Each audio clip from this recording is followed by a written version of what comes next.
Abra sua Bíblia, por favor, em Isaías capítulo 53. O pastor Jailson começou há 4 domingos atrás a expor esse texto.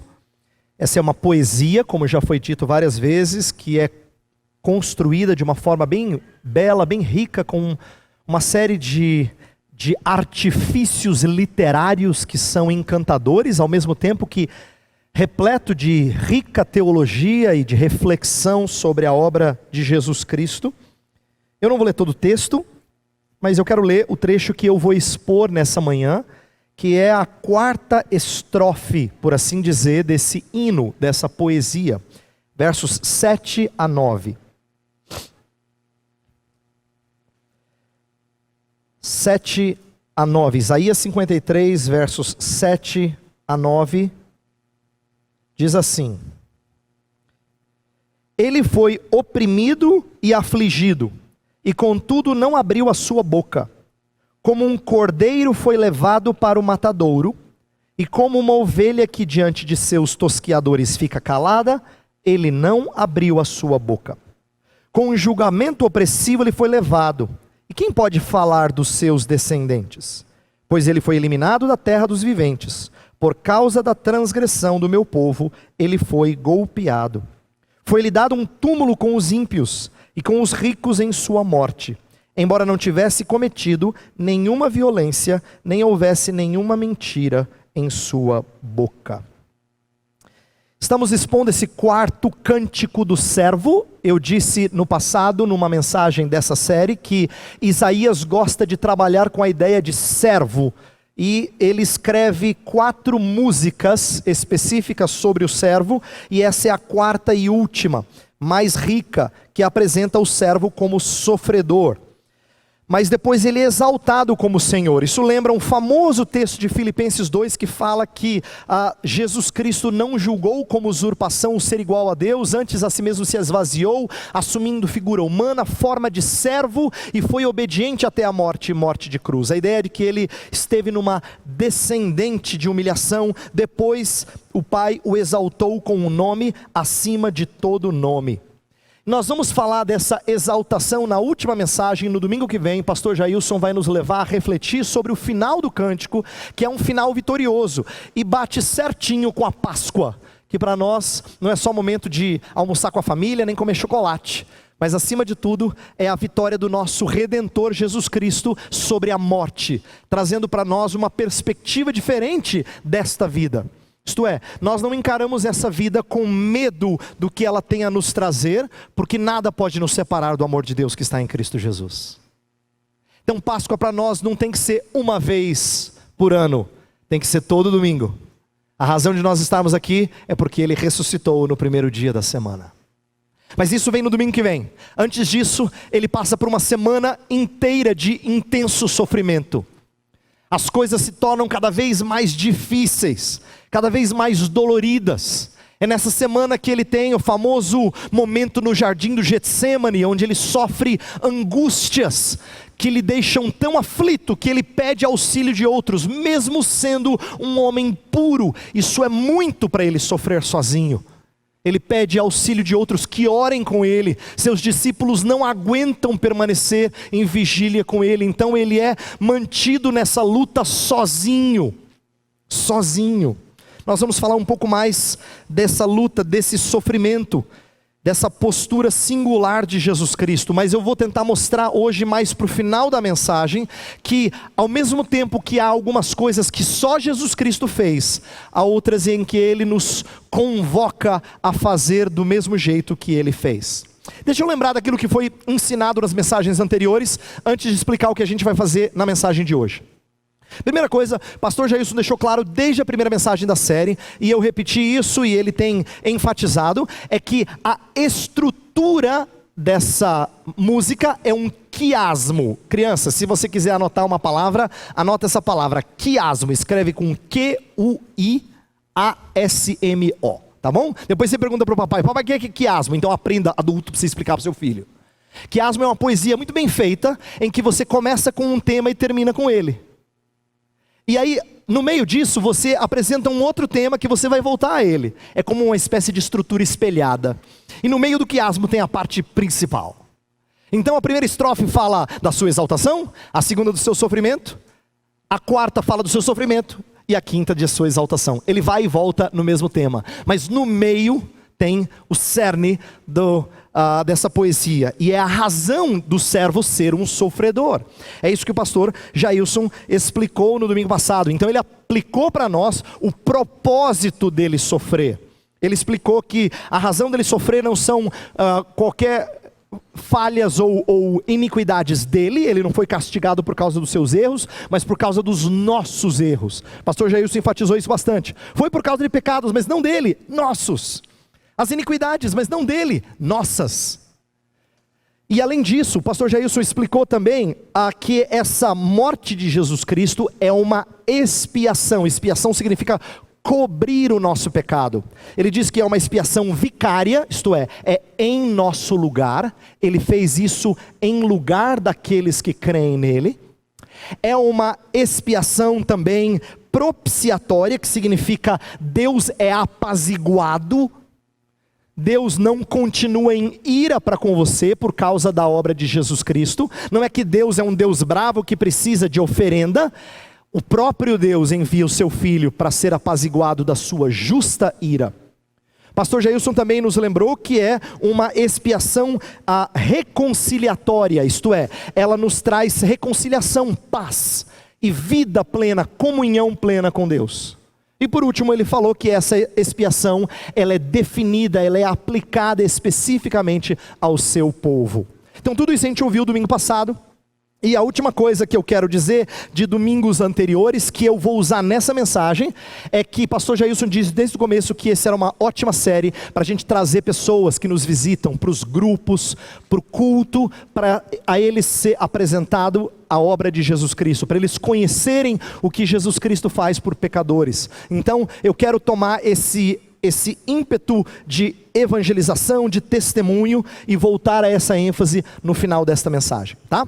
Então, o que nós vamos fazer nessa quarta mensagem da série, penúltima mensagem da série? 3 coisas, se você quer anotar, então preste atenção que eu vou falar cada uma delas agora. E aí depois eu vou voltar nessas 3. Primeira coisa que a gente vai fazer nós vamos olhar para os estágios decadentes da humilhação de Jesus Cristo, como cumprimento de Isaías 53. Repito, nós vamos olhar para os estágios decadentes de humilhação de Jesus Cristo como cumprimento de Isaías 53. A gente vai olhar como Isaías 53 antecipa a derrocada, por assim dizer, a humilhação cada vez mais decadente de Jesus.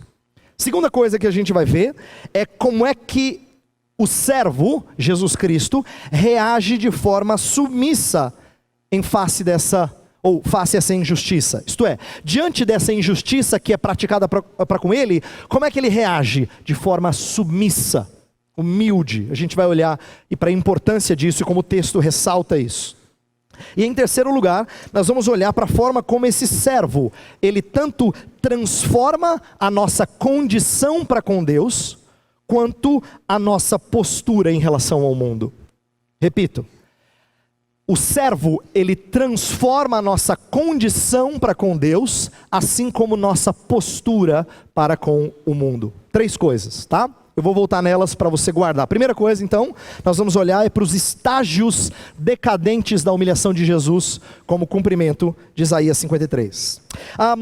Eu falei que esse cântico é um quiasmo, né? E por ser um quiasmo ele repete temas. Imagina, para quem gosta de música, eu vou usar uma ilustração para você entender.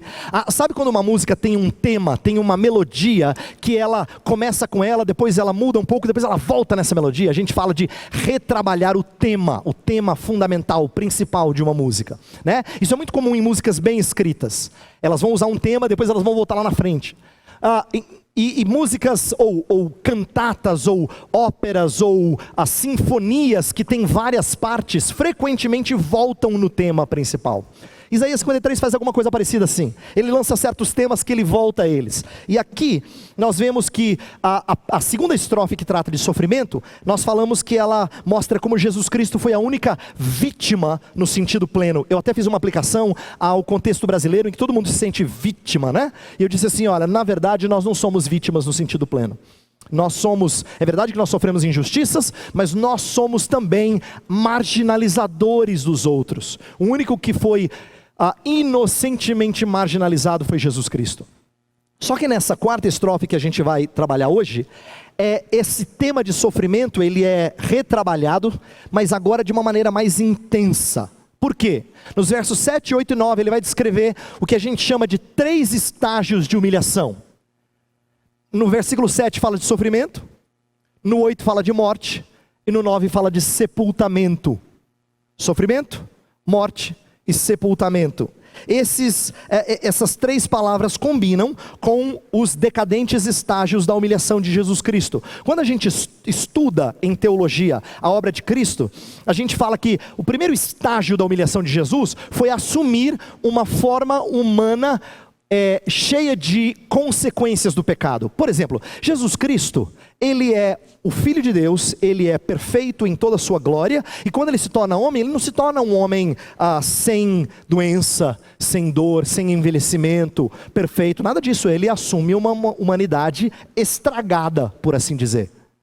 Ele não tem pecado, mas o corpo que ele assume, a alma que ele assume, então a humanidade toda, ela é repleta de falhas, de fraquezas, de dores, tá? De dores. Então, por isso que nesse texto, fala que ele é homem de dores, que sabe o que é padecer, ele é experimentado no sofrimento, em Isaías 53. E esse é o primeiro estágio da humilhação. Depois disso, vem o que a gente chama de segundo, terceiro e quarto estágio, que é sofrimento, morte e sepultamento. Então Isaías 53 está dando a sequência certinho daquilo que a gente entende que é uma derrocada, uma descendente, num estágio de humilhação. Então eu quero olhar para cada um desses estágios, para você compreender algumas das coisas que são ditas aqui por Isaías. Primeiro, verso 7 fala de sofrimento, olha o que diz. Início do verso, ele foi oprimido e afligido. A ideia aqui de oprimido e afligido, e depois no versículo 8, alguma coisa parecida é dito, com um julgamento opressivo ele foi levado. Está apontando para o fato de que Jesus Cristo, além de sofrer desprezo, a gente falou de desprezo na segunda mensagem da série, mas além disso, ele foi julgado injustamente. Então imagina que você é uma pessoa que tem uma vida marcada por preconceito, por bullying, por desprezo dos outros, por não integrar grupos. Como se isso já não bastasse, você ainda é tomado como se você fosse um culpado, é colocado num tribunal e é julgado injustamente.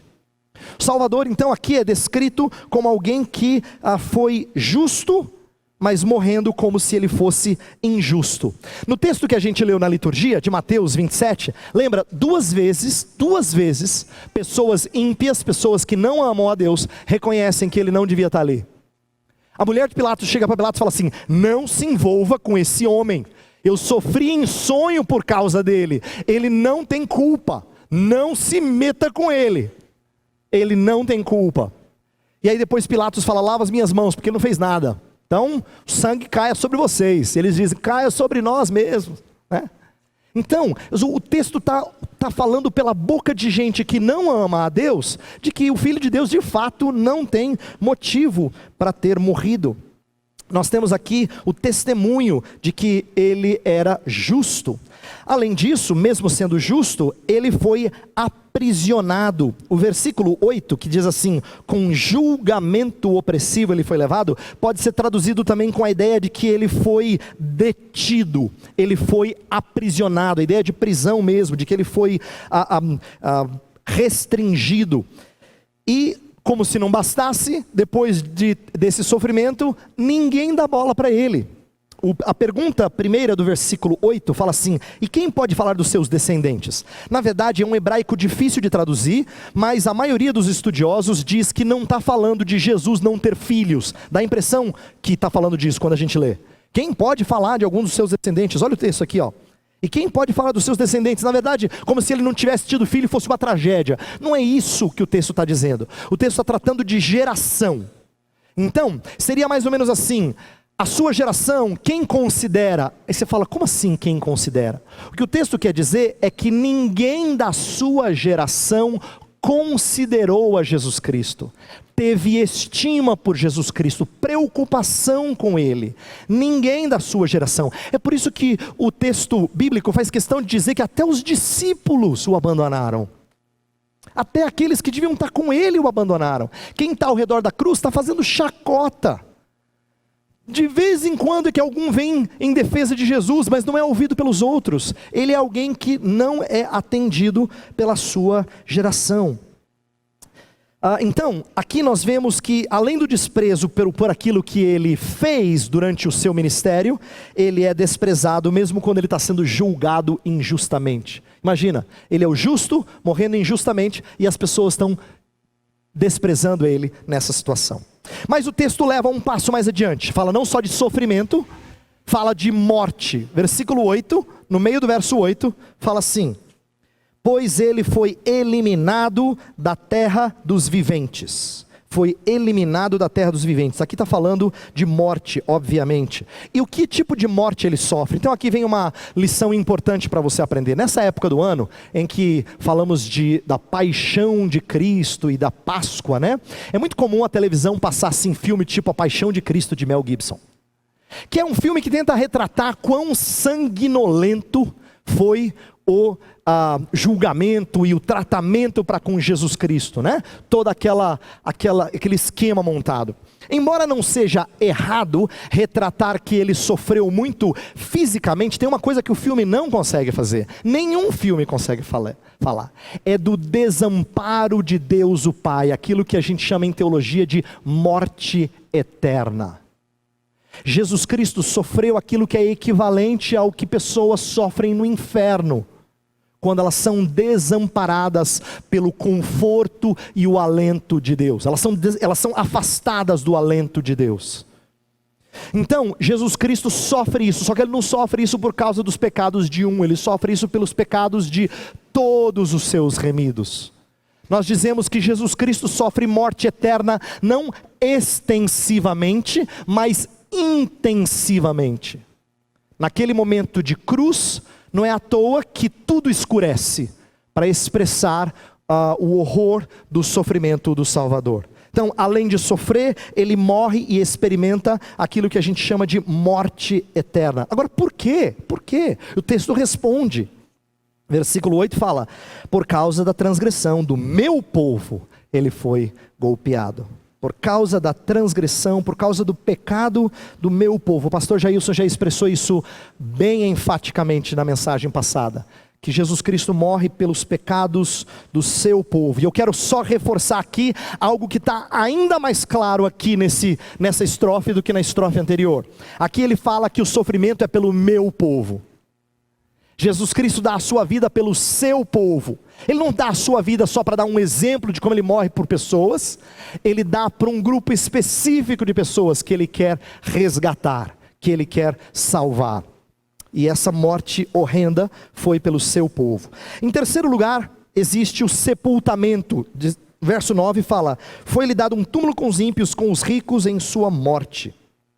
A ideia aqui, na verdade, o texto está apontando para o fato dele ser contado entre os transgressores. É assim que o Novo Testamento cita esse verso, tá? Ele foi crucificado entre ladrões, lembra? Os dois malfeitores, né? Que estão um do lado de Jesus, o outro do outro lado, conversam com Jesus em determinado momento da crucificação. Então, isso mostra que Jesus Cristo foi considerado um igual a eles, para ampliar ainda mais o tipo de imagem que as pessoas tinham de Jesus Cristo. No entanto, ele foi sepultado com os ricos. O que isso quer dizer?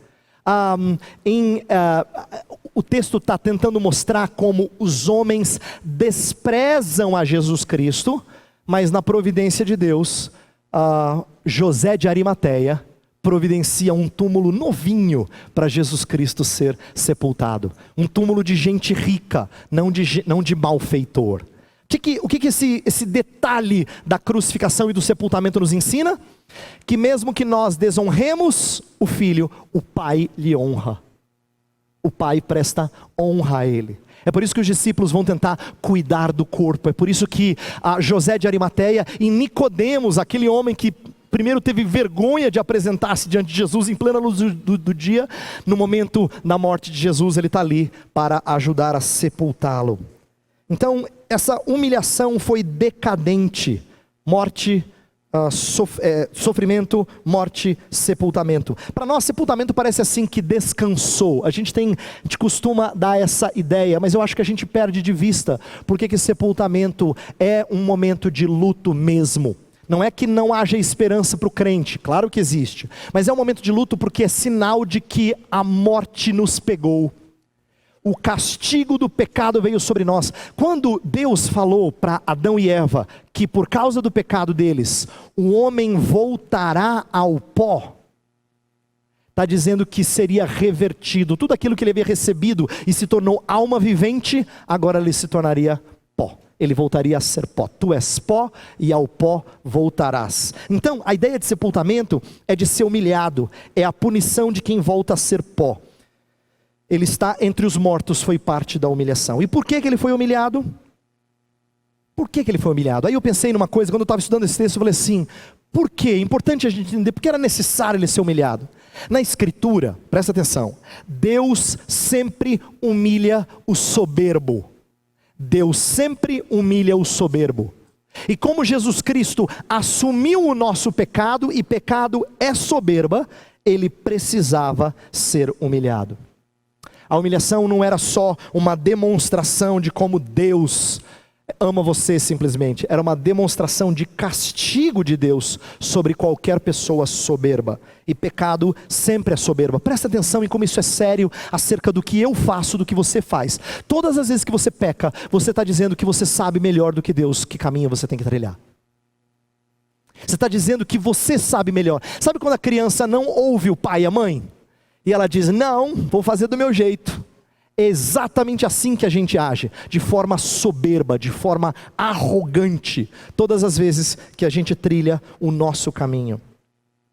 Segunda coisa que essa mensagem vai fazer é nos lembrar a reação do servo, a reação submissa do servo a esse julgamento injusto, a essa humilhação, a submissão do servo. Olha só que interessante, versículo 6 usa a analogia de ovelha. Nós não lemos esse texto, porque esse foi o texto exposto pelo pastor Jailson no domingo passado, mas ele fala assim, todos nós, tal qual ovelhas, nos desviamos.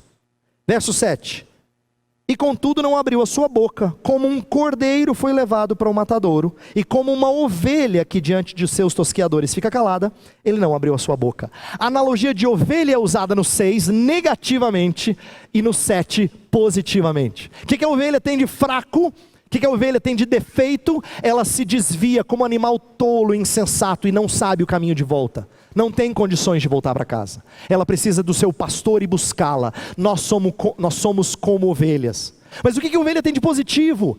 Ela é um animal reconhecidamente dócil. Não se ouve o seu balido nem quando ela é tosquiada e machucada pelos homens que estão tirando a sua lã. Ela pode ser cortada, ela pode ser ferida, mas ela sofre calada. E nisso o Salvador é como ovelha. Então, Isaías está usando a analogia de ovelha de duas formas bem diferentes. Quando ele chama você de ovelha, ele não está falando uma coisa bonitinha. Ele não está falando uma coisa bonitinha. Então quando a gente pensa assim que ovelhinha é aquilo que a gente sonha quando a gente está deitado, pulando a cerquinha e tal, essa imagem não é bíblica. Tá? Ovelha é um bicho tolo que se desvia do seu pastor. É isso que você e eu somos. Mas o Salvador é ovelha que sofre calado.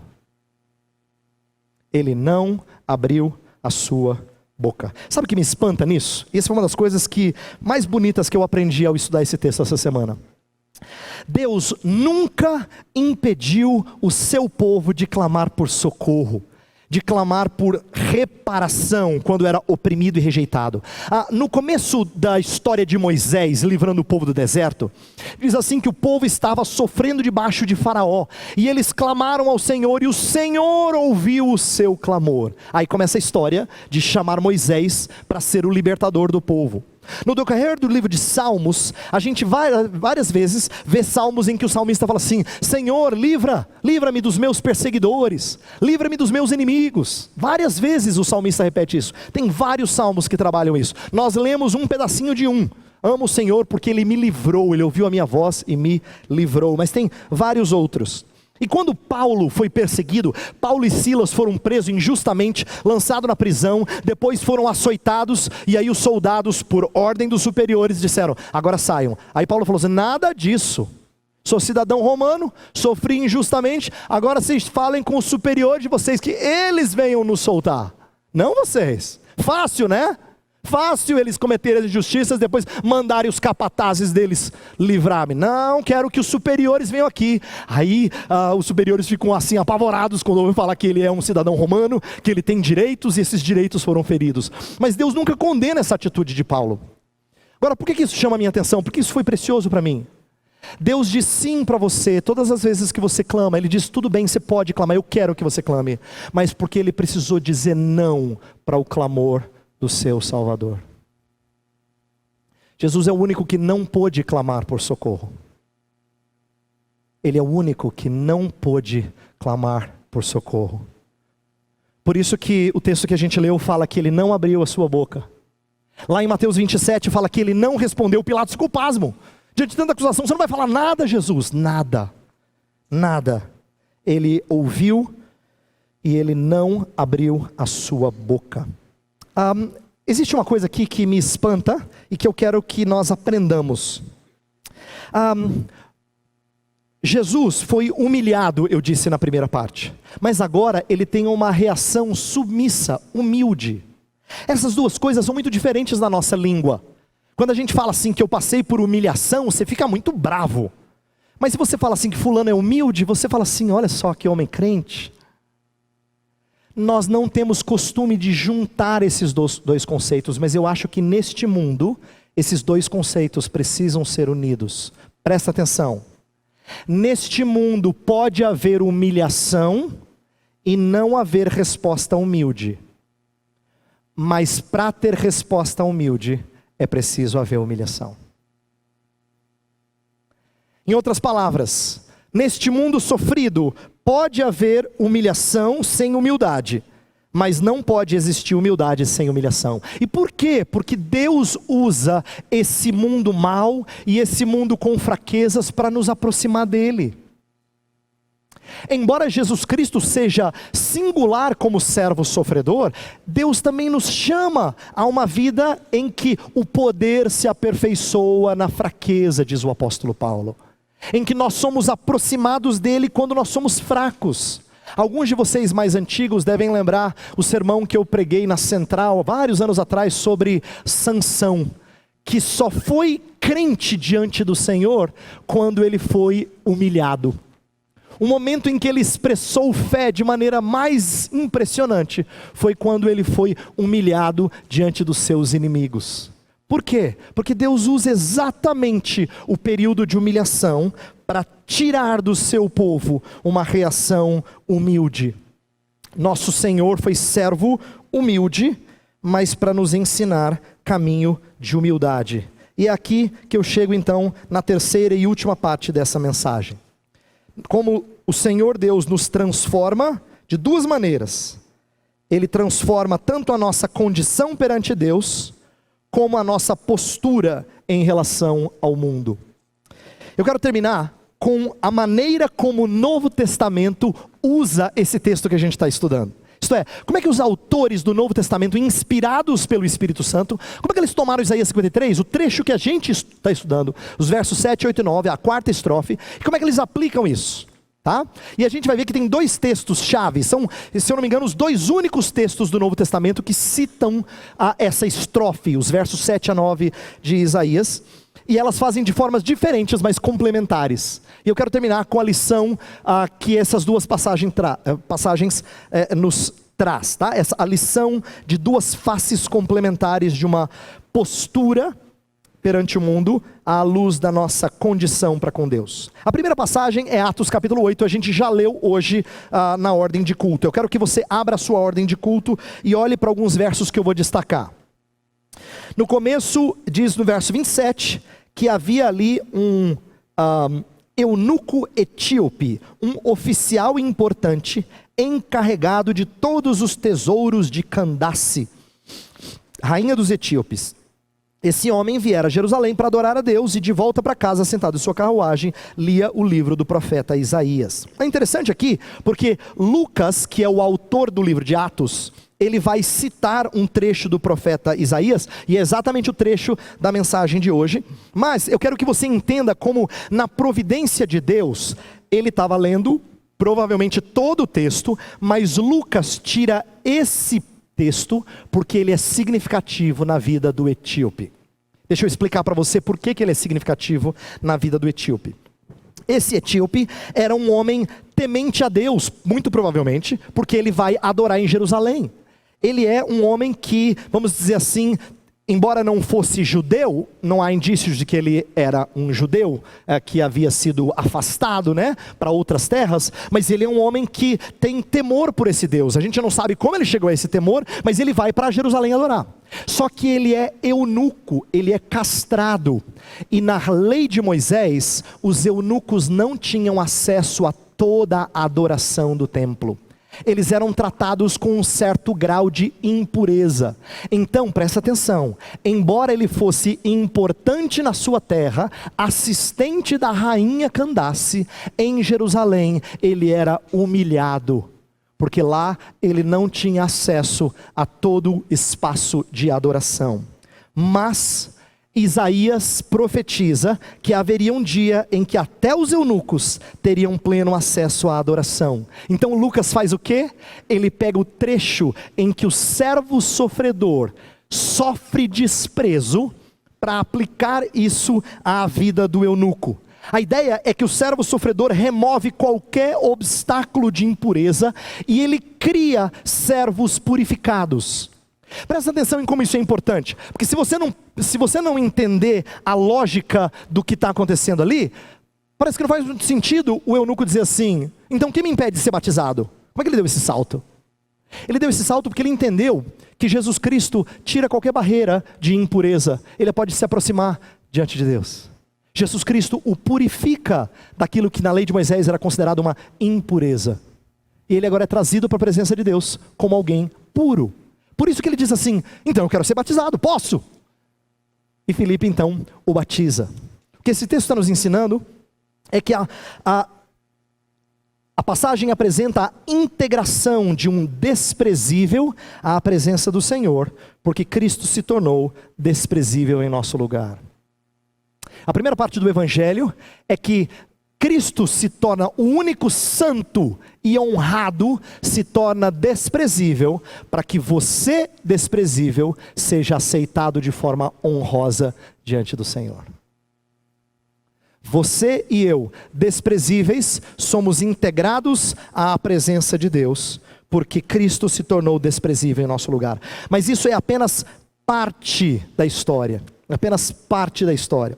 A segunda parte eu termino com essa. Eu quero que você abra em 1 Pedro capítulo 2. Como é que Pedro agora, Lucas já usou esse texto para falar de como o eunuco tinha acesso a Deus. Agora 1 Pedro capítulo 2.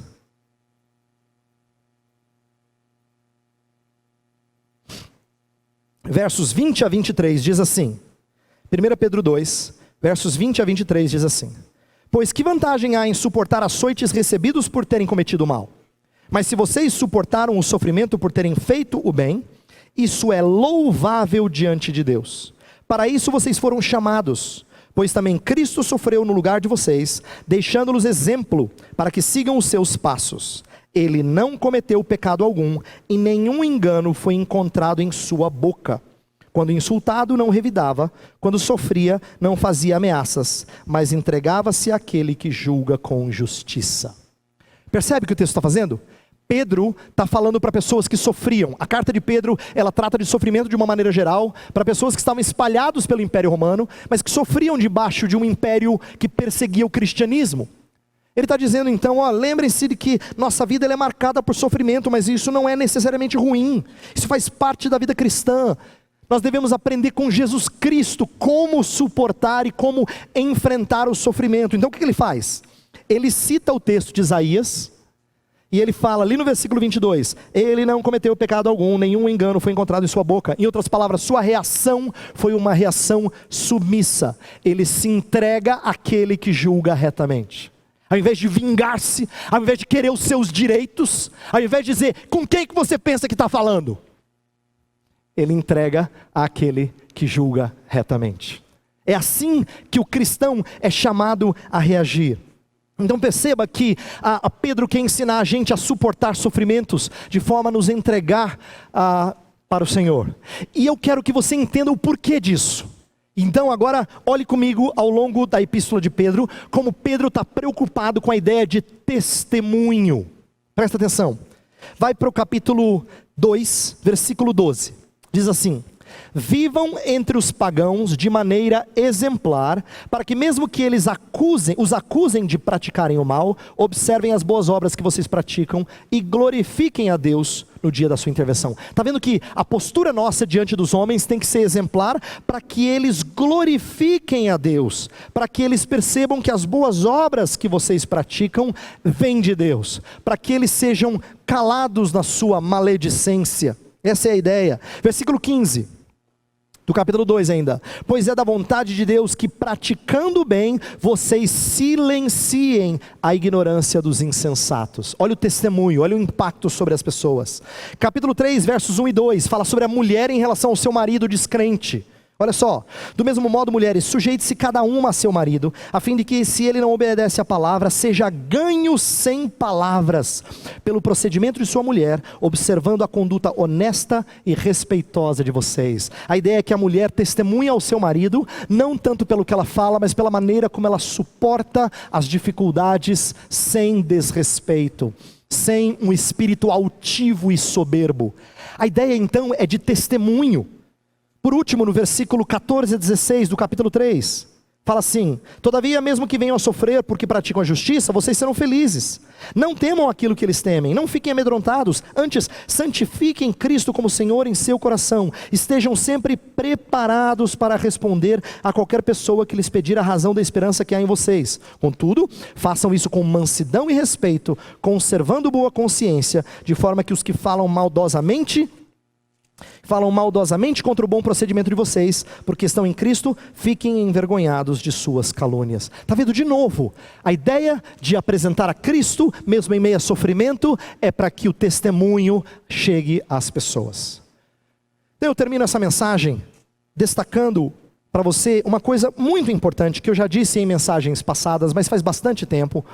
Não é meu intento você guardar tudo aquilo que a gente fala aqui, então eu vou repetir. Independente da nossa dor, John Piper afirma que todo triunfo da fé e toda perseverança na obediência são testemunhas da bondade de Deus e da preciosidade de Cristo, quer o inimigo seja enfermidade, Satanás, pecado ou sabotagem. O que ele está querendo dizer? Se as pessoas traem você, se as pessoas perseguem você, se você sofre algum tipo de dor de relacionamento, se você sofre enfermidade, não importa qual o inimigo, Deus quer testemunhar por seu intermédio na maneira como você reage ao que o seu inimigo faz para com você. Deus quer testemunhar a seu respeito, ou por intermédio de você, na maneira como você reage ao inimigo. Então, nesse sentido, nós somos coparticipantes dos sofrimentos de Cristo. Pedro fala isso em 1 Pedro 4:1. Não no sentido de que a gente morre pelos pecados dos outros, é claro que não. Nosso sofrimento, portanto, não é para propiciação, como o pastor Jailson ensinou. Nosso sofrimento é para propagação. O que eu tenho aprendido sobre isso? Que cruz não é só o conteúdo da nossa mensagem. Cruz é o veículo da pregação. Deus usa pessoas que morrem para si, para pregar acerca daquele que morreu por nós.